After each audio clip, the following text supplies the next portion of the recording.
Should you be mastering your own music? Whether you mixed it or not, or if you recorded it or not, should you master it or should you be hiring a dedicated mastering engineer? Let's talk about it.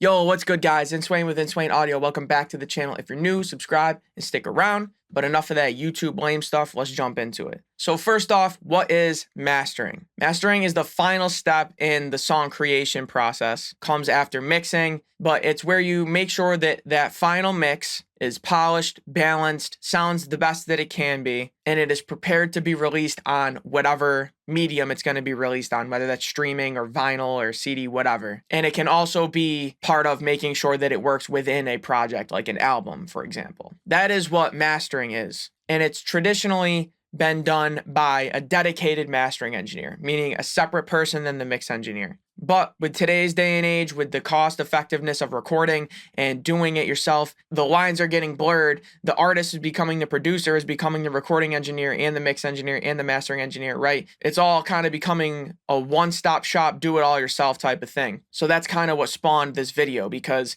this isn't those days anymore. Not everybody is hiring a dedicated mastering engineer, but some people are. Some people are mastering their own music and some people aren't. And I'm going to break down the pros and cons of both, and you can see where you fit in that. The argument that is to be made for why you should still be hiring a dedicated mastering engineer is this person, that is what they do. They are a mastering engineer. They do this all day, every day. They're specialized in this area versus someone who does it all. They're not specialized in one specific thing. Plus, they probably have the equipment, the training, and the room acoustics for mastering, which is going to set them apart from the competition for sure. Another point that a lot of people like to make is, can you even master your own music? Like, by definition, is that even possible? And their argument is that you're not mastering if you're doing it yourself, because part of mastering is that second person, their objective outside opinion. So if you're doing it yourself, you're not actually mastering, you're just doing mix bus processing and putting a limiter on it.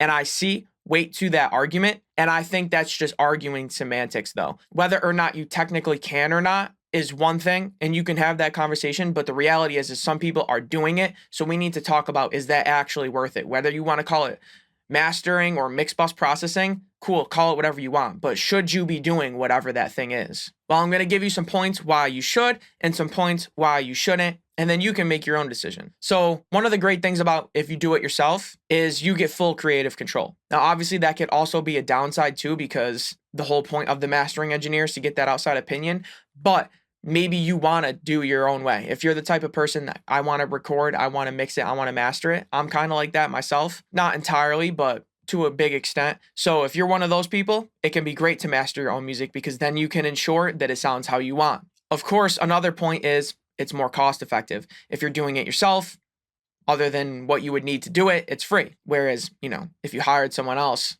it's obviously not going to be free, especially if you want to get a really great mastering engineer. It's definitely not going to be free. So if you do it yourself, you're saving money. And then finally, it can be good if you're trying to become an engineer. If you do it yourself, now you have credits on that song that you did yourself. So you can kind of be your own client in that sense and build up your portfolio by working on your own music. So that could be another benefit of mastering your own music. But now we got to talk about the benefits of hiring a mastering engineer. Well, we already touched on it. They are a person who's specifically trained in this, and they have years of experience and equipment and the room for it. A lot of mastering is getting that song worked on in a specialized room for mastering that you probably don't have as the artist / mix engineer, right? So they're going to be in a better environment for mastering, and they're going to ensure that your song translates across all devices, which is part of mastering. So they're going to be a dedicated mastering engineer. It's their thing. It's what they do. Another upside is it saves time and energy for you. All that time and energy and effort you would have spent mastering yourself, you're passing off to somebody else. And while they're doing that, you could be starting your next song, starting your next mix, writing your song, producing, whatever. You could be using the time that you would be spending mastering and all of that creative juice, you can use it towards something else to keep that product rolling.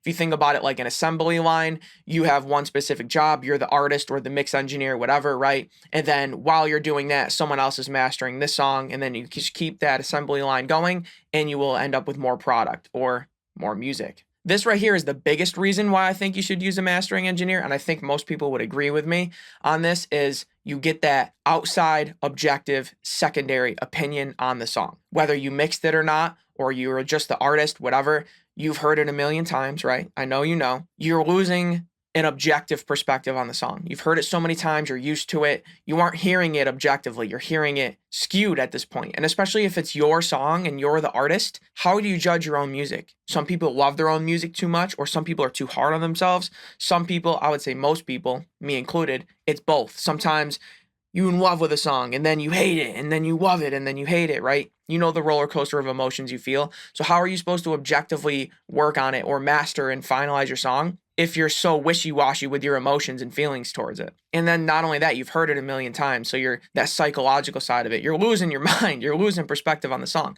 So if you have a dedicated mastering engineer, they're an outside source. They're getting the final mix. This is their first time hearing it. Then they go in and master it without having that demolitis, without that skewed opinion, without those deep attachment feelings to the song. It's someone that you can trust who is in a good room, who this is what they do, and they don't have an emotional attachment to the song.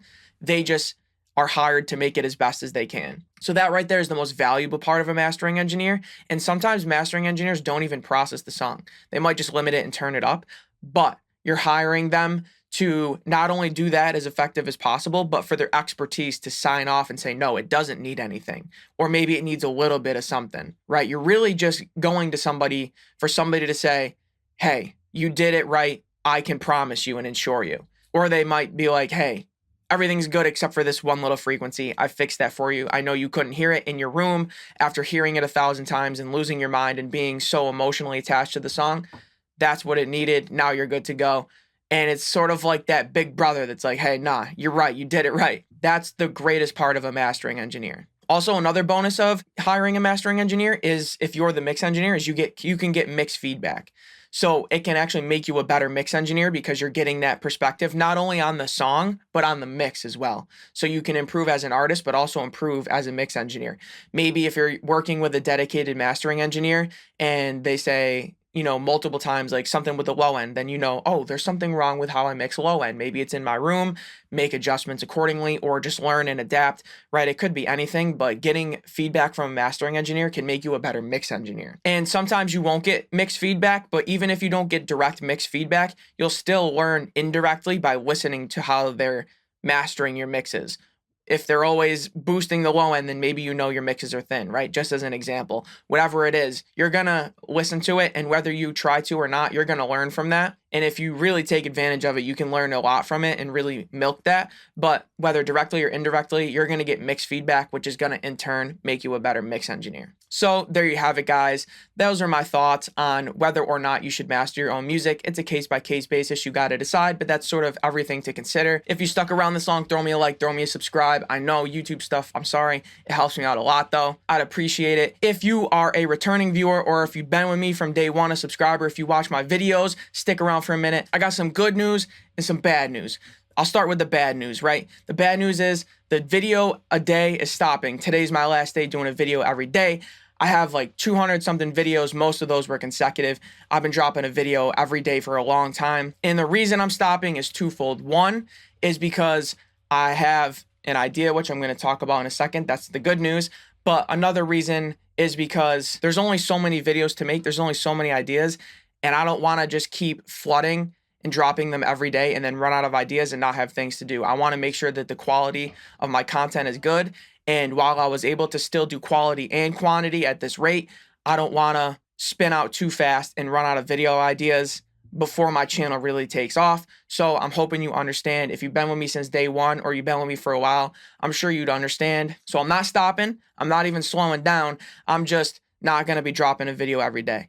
Now on to the good news. The reason that I'm doing that is because I have a new idea, and these videos are going to take a lot more work to create. I want to be able to make one every day. So I'm starting to work on those. They've been in the works for a while, the thought process, the planning. I'm going to start executing those. So probably the next time you see me will be one of those videos, but if not, they'll be coming soon. But yeah, the video a day is stopping, but it's not because of me losing the heart or me slowing down. I'm actually going to be putting my foot on the gas more, coming out with better quality videos.